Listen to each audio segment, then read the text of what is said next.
m'appelle Xavier Noël, on est donc à Strasbourg et je me suis installé ici il y a un peu plus d'1 an. J'ai fait des études d'art plastique, je suis arrivé à Strasbourg il y a 12 ans pour devenir professeur et puis petit à petit la vocation est partie. Et un jour par hasard je suis rentré dans un atelier de doreur.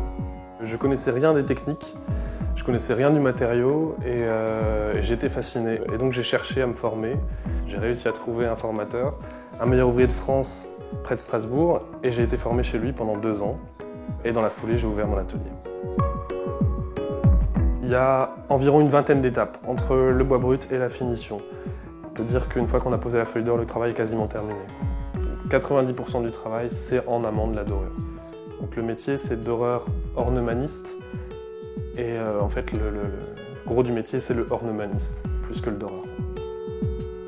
Les premières pièces que j'ai faites pour l'atelier réellement tournaient autour du poisson.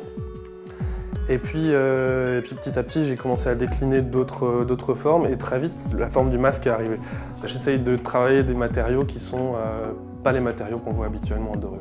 Alors là où j'ai poussé l'idée à l'extrême de ce contraste entre l'or et un matériau pauvre, c'est un masque que j'ai fait en malabar. Parce que je voulais avoir vraiment 2 extrêmes sur l'échelle de la préciosité.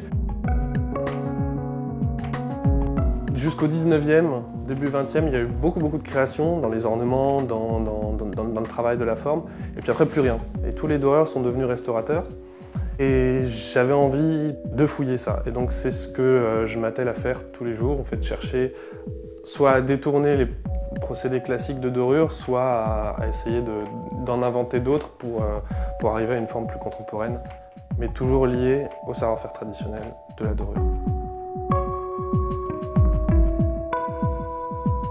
L'année dernière, j'ai profité des JMA pour faire l'inauguration officielle de mon atelier.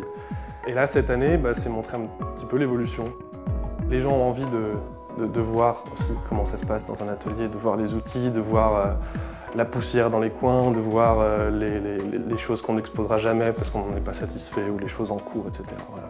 Il y a un élan qui se crée autour des métiers d'art. Je pense que pour tous les artisans d'art, c'est quand même plutôt bon signe que les institutions s'occupent de nous et essayent de mettre en avant notre travail.